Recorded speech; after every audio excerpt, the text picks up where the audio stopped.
Seven Footers, how are you doing today? What's up, guys? You know, it's Gerard and Jenna. We're here, man. I know, she doesn't even know who it is. We're here. We're so glad you guys have stuck with us. Episode 5, going to be our best one yet. Thanks for tuning in. Yes, thank you guys. And we really have to get started because this episode, it's going to be the best one yet. And it's packed. Yes. Lots to uncover. Yes, a lot to uncover. So let's just jump right in. We're going to start with the East, all right? The Cavs taking Game 7, 87-79, winning the Eastern Conference Finals for... Plus LeBron James' 9th trip to the finals, his 8th consecutive. This will be his 8th consecutive, yeah, 8th consecutive, all right? I mean, he was superhero. He was completely superhero, and nobody expected the Cavs to pull out the win. Well, it's interesting, right? So they handed Boston their first home loss in the playoffs. Exactly, they had that stacked against them, no home court advantage. None. They basically, probably were ready to pack it in But first. what the Cavaliers have is where we always start, middle, and end every conversation, and that is LeBron James. Who is it? Yeah, LeBron James. I really don't know. We run out of things to say about this man do. We get every tongue-tied. week because he literally is not only the best basketball player of his generation, he has easily moved himself into the discussion of, is he the greatest player of all time? And Exactly. we don't have time to get into that on this pod, but we'll definitely do a pod about Yeah. that sometime later during the summer. But look, he's up there, and I've said to you, and I've said to many other people, the conversation about greatest of all time is a very short list. I mean, and LeBron is on it. Yes. If at most you may have 3 people on it, maybe 3. I mean, no more than that. No, it's Jordan, it's LeBron, it's Kareem. I mean, that's really... And how many times, especially this season, his 15th season, have we had the GOAT conversation? Or whether it was in the news, or whether you're just at the bar or out with your friends. And it's, and it's kind of like, it's a little bit annoying at times because you're like, look, we don't know. Let's just wait till it all ends and then we can just stack it up and figure out what's what. Because we're never going to, there's no winning the argument, right? Oh, is it 6 rings? But he's 6-0 in the finals. Yeah, but he's been there 9 times. I mean, there's so many. Don't worry. Gerard doesn't know yet, but as you guys do, I plan something every segment. I'm sure. And I have something so good. So we will come back to this conversation because, it's about that, okay? Okay. Let's just say that I have notes upon charts. Let's get into it. Everything. Okay, let's move on to the role players that helped LeBron. Jeff Green. Huge. This was his 2nd start. He steps in for Kevin Love, who had a concussion. 19 and 8 for Jeff Green. Incredible. Yeah, played well. He stepped up when LeBron needed him. He was popping corner threes. Yeah. He had hustle. Yeah. I mean, a lot of grit, a lot of energy, and that's sort of the thing with this Cavaliers team, right? It's always about what are the others going to do, right? We know what LeBron's going to do game in, game out. Mm-hmm. Kevin Love, what are you going to do? Jeff Green, what are you going to do? J.R. Smith, Tristan Thompson, George Hill. Mm-hmm. I mean, Rodney Hood. I mean, these are the people that have to play. And unfortunately, they haven't played particularly well this postseason, and LeBron has had to be superhuman. And they're terribly inconsistent. I mean, he played 48 minutes. Every single minute of the game. Hold 48 on minutes. here, okay? First of all, let's talk about how it was his 100th game. Oh, yes. Yeah. Listen, 48 minutes. There was an interview before the game, and Ty Lue was like, if I have to play him all 48, I will. And LeBron said, hey, Listen, LeBron knows what he's got to do. You saw the post game, right, where they're getting the Eastern Conference trophy. LeBron is literally on the ground on his back because he is exhausted. Did you see him in the locker room? Yeah. The ice bath, ice to. Everywhere. And look, and I think a lot of people will be like, oh, was it dramatic? Is for an effect. Look, is part of LeBron a showman? 100%. However, is he good at it? I was like, but you 100%. You cannot excuse the fact that this man carries a heavy load. And listen, he needs every ounce of rest he's going to get between Sunday night and Thursday, which is when the next game is. Exactly. Game 1 of the finals. But I mean, not for nothing. If I were LeBron, maybe if I was that good, I'd be like, did you play 48 minutes? Was it your 100th game? Are you 33? It's funny that because after the game, is it your 15th season? His big thing was like, all these people give my teammates all this crap. Is like, when you guys, you never own a jersey, you never, And look, there's so many different things we can go there. True. LeBron bought these guys in. He wanted this. Is he the de facto GM? There's a whole lot of things going on. Bottom line, whip all that away. Mm-hmm. This guy is incredible, and taking this collection of talent to the finals is an amazing accomplishment. One of the things I love to do is talk about how good certain players are. Well, here's the thing about that. LeBron is incredible, which we know. This supporting cast around him, let's just say they're not great, okay? Now, they are NBA players, so yes, compared to me and you and regular people on the street, they are amazing at basketball. I was more of like a kickball. But in comparison to their peers in the league, they're not very good. No. I mean, who wants Rodney Hood? Who wants George Hill? Who wants Jordan Clarkson? Who wants Larry Nance? I mean, and these are guys LeBron's going to be counting on in the NBA Finals. Like, come on now. Like, we will get there. I know. He told me before we filmed today that he was going to be riled up. Yeah, listen, and we haven't even gotten like anywhere near like. No, not even near there. But Okay, keep so going, let's keep keep going. going here. LeBron, 35 points, 15 rebounds, 9 assists, ends the game. Jeff Green, outstanding role player, Huge. 19 points, 8 rebounds. J.R. Smith helped out there with 12 points, 3. JR had a shot finally. Oh, yes. Hey. All righty. And Tristan Thompson finishes out the game with 10 points and 9 rebounds. So, Yeah. I mean, you know, a lot of people didn't expect this to end the way it did in the East, but, you know, We're here. Look, we're here. we And gotta this give is- Ty Lue some credit, by the way, right? Ty Oh. Lue gets a lot of Yes, crap, but guess yes. what? He won. There's something about Ty Lue. He doesn't have an ego. He doesn't have a trip. He gets along well with LeBron. He's coaching a superstar and succeeding. That is one of the It's- hardest things to do, by the way, in this sport, is coaching superstar talent. Yes. And we're gonna get into that when we get to talk about the Celtics next. But you know, I just look. I gotta give Ty Lue credit. They won on the road, Game 7, and look, They that was a war of attrition. I mean, that's what late playoff basketball is. That was some ugly basketball in the first 3 quarters. Beyond. The fourth quarter is when, you know. Things got a little spicy. And, Well, you I know, mean, okay, let's talk Celtics. Go. We have missed shots. We have turnovers. missed shots. What were they? 7 of. Wait, I think I have a little something here. Celtics point guards, Terry Rozier, Marcus Smart shot a combined 3 for 24, including 0 for 14 from 3-point range. Yikes. No, this is the worst thing that can happen to you, especially in Q4. What? Like, no, it's Listen, done after that. First of all, kudos to the Celtics. Amazing year. Oh, Not having outstanding. Kyrie and Gordon Hayward, you know, Didn't but have him for Game 7 either.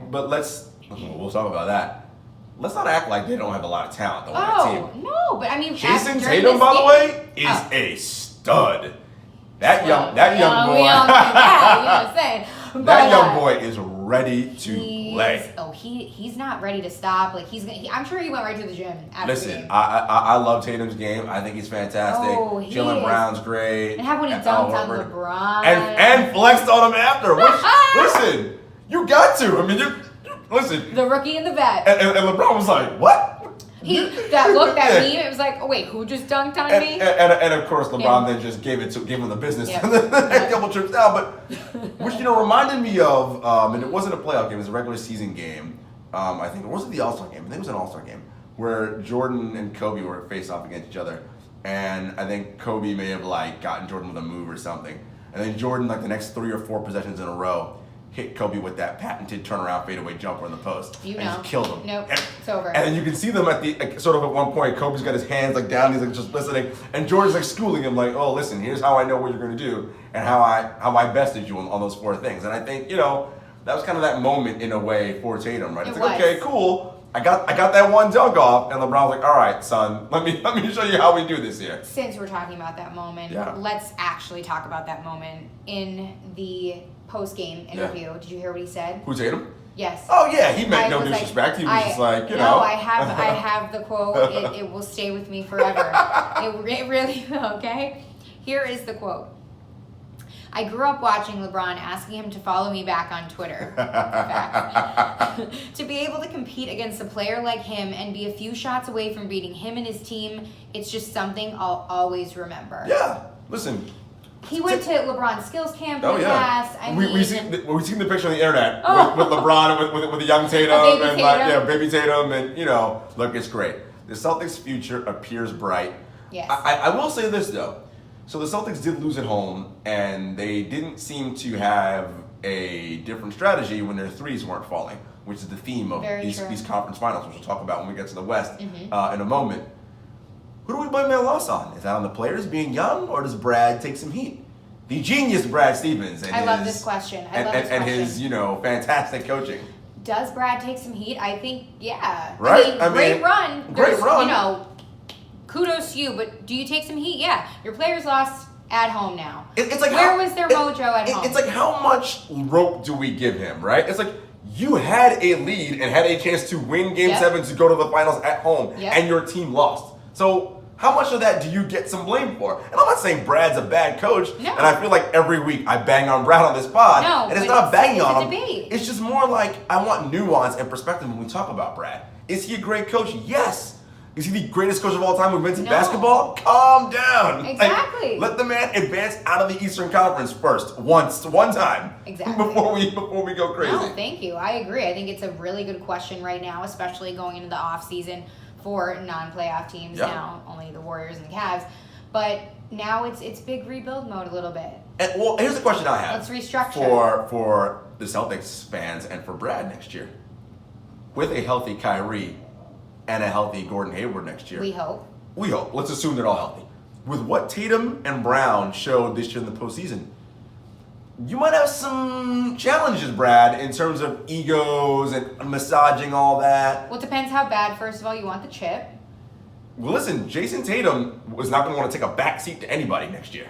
No. As well he shouldn't, right? He demonstrated on the biggest stage he can play. Like, he's ready. Exactly. I don't think they're going to make him take a back seat, but like you said, egos and things. I'm curious to see how this roster is going to come together. Right. And Terry Rozier, this dude thinks he's the greatest thing since sliced bread now. No.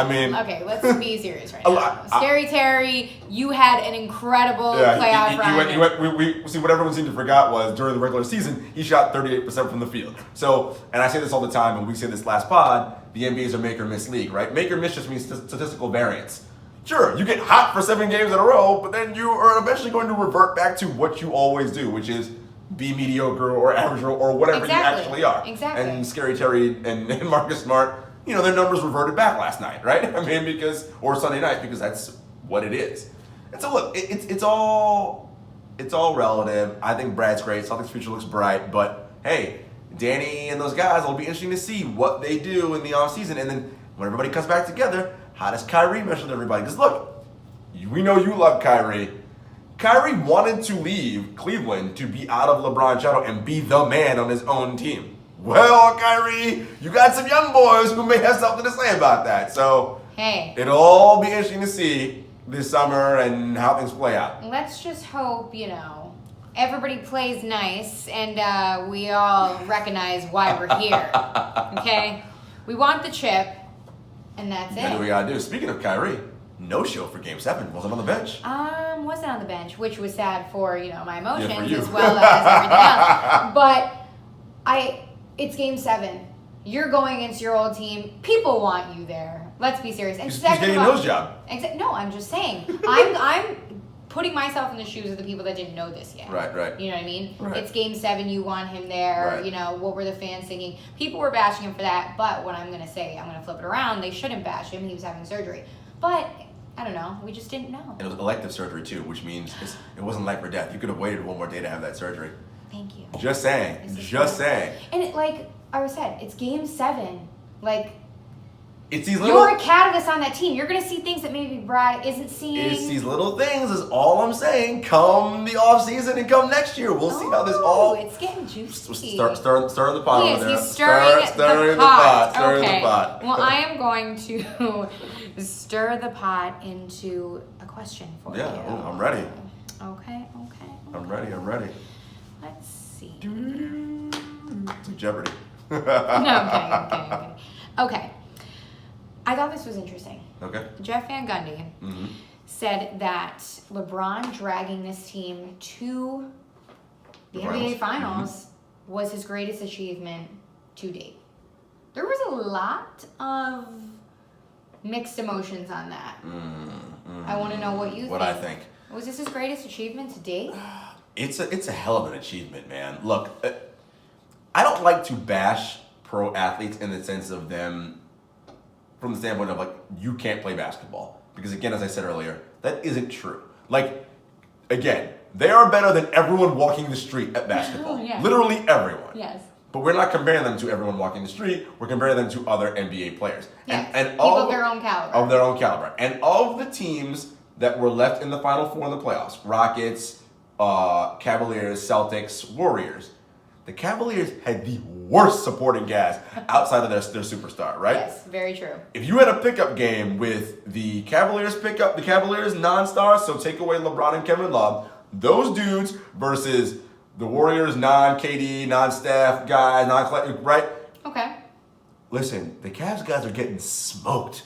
They're not good. Right? They're just not. George Hill, JR, they're getting killed. They're not very good. No. And that's just in comparison to their peers. Their peers, yes. Right? So this is a major accomplishment. A lot of people were saying, what about that 2007 squad LeBron took to the finals? Here's the thing about that squad. There weren't any household names either. But that team had an identity. They can guard and play defense. That 2007 squad could guard. What is the identity of this squad outside of LeBron?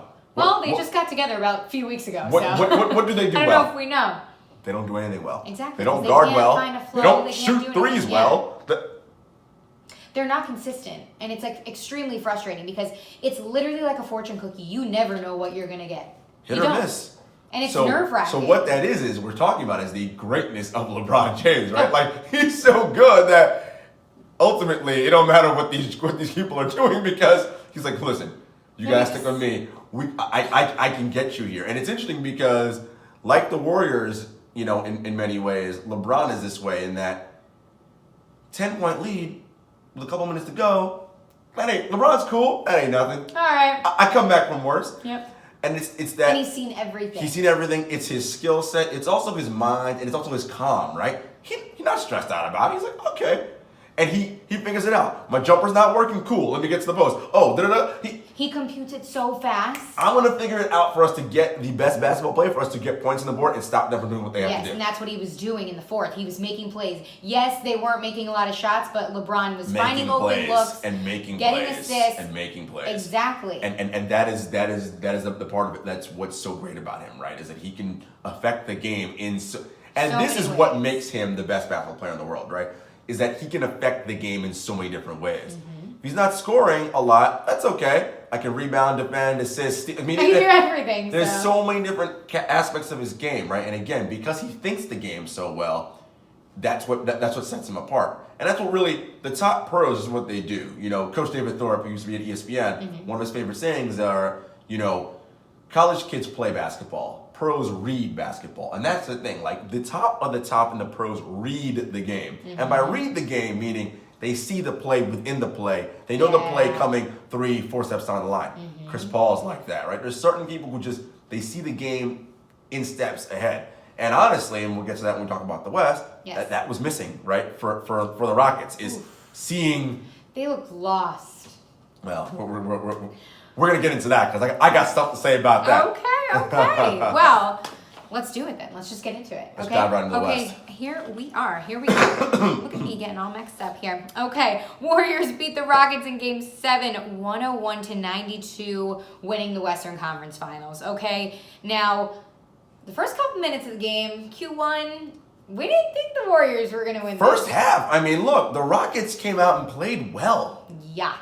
Here's what the Rockets Harden's did. on fire to start. Here's what the Rockets did all series, all 7 games. They defended well, Yeah. all series. And their defense almost got better every game. They were really good on defense.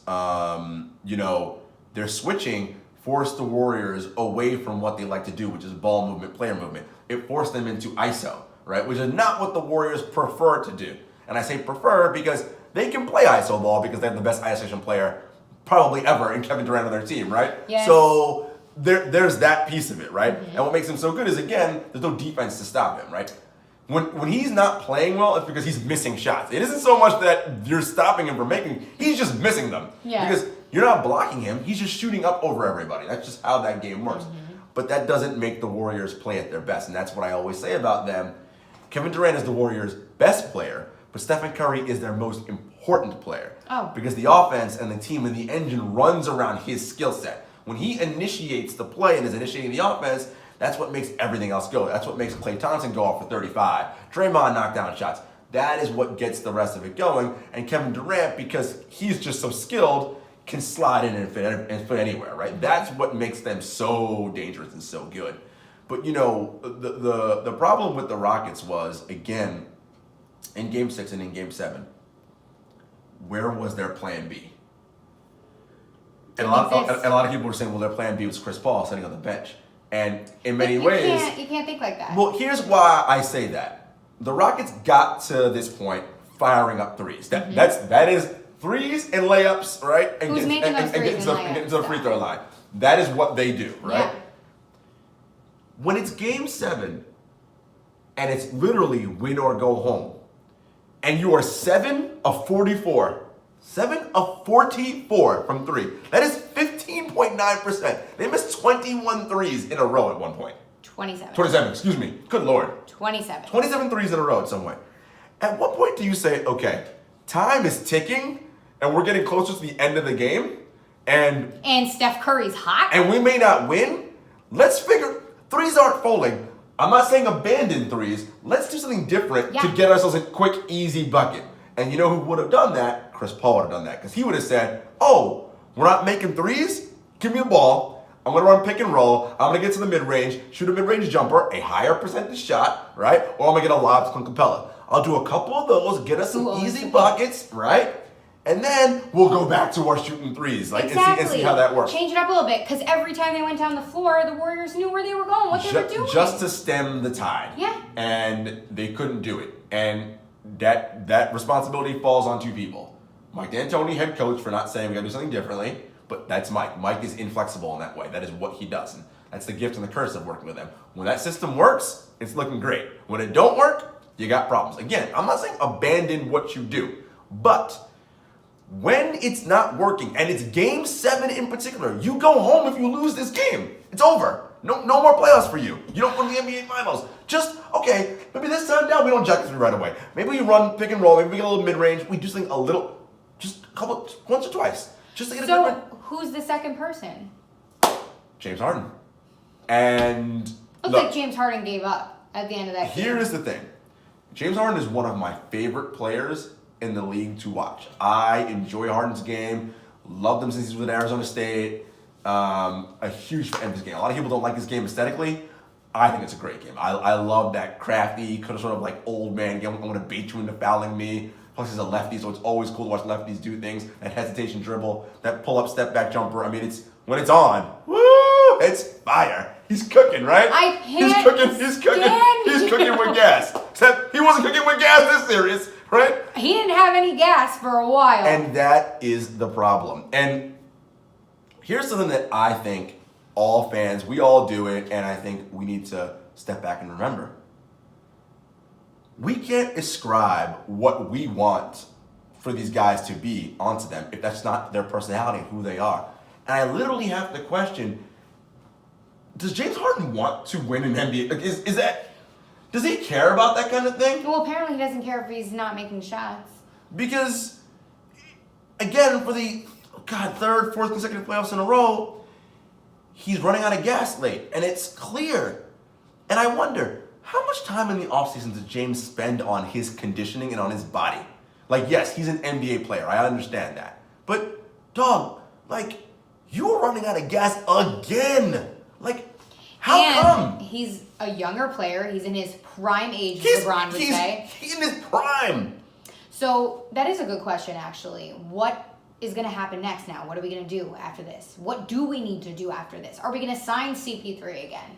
I mean, the Rockets have so many questions, and I think, first of all, the question has to be, again, if you're James Harden, look, to go back to the point about what is it that he wants, look, maybe James Harden's happy with his $200 million contract. That's fine, but this is a competitive league, and there are people who want this. But again, think about it in terms of the regular work world, right? Because sports is just a microcosm of the world, right? Not to us. You have guys that we work with, or girls, who are ultra competitive and want to write the best story. And you got others who are just happy. I got my job, cool, coming in, in and out. I just do me. Maybe James Harden is the latter. I don't know. Well, then maybe you should just take a backseat. I just Not don't know. James Harden. I'm just saying in general, if you don't care. I just don't know because, look, he's going to win the league MVP because it's a regular season award, and he was the best player during the regular season. But this playoffs is a referendum again on he may be the MVP, but LeBron is the best player, right? And I think it's one of those things where it's like, James, or do we want more than he wants it, right? He doesn't seem to have that, and forgive me because I'm going to mention Kobe, and all his fans are going to get so excited, but that was something, and that's one thing I can never take away, and I respect ultimately out of Kobe. That dude, much like Jordan, would do anything to win. He played with a broken Achilles. Does not, like, those two do not care. They are what my buddy calls defectively competitive. They are. Like, there's something wrong with those two, like, in their brain. It doesn't matter. They will cheat somebody, kick them down the stairs to win. Like, that's how they are. James just, I'm cool. Like, I'm gonna win MVP. I got my 200 mil. I'm dating Ashanti. Gonna wear a shiny red jacket, walking into practice. And if that is the case, the Rockets will never win a title because your best player can't be that. And to go on to the whole, what should they do going forward? They have some questions. Look, CP3 is a free agent. He's a 33-year-old point guard who is 6 foot tall. You know, with shoes on, but whatever. It doesn't matter. Who has a history of injury. Like, look, I love the point guard. I mean, he is incredible. But are you going to max him? Are you going to give him a max? At 33? How's that contract going to look in year 5 when he's 38 years old and probably not playing? I'm just saying. And here's the thing.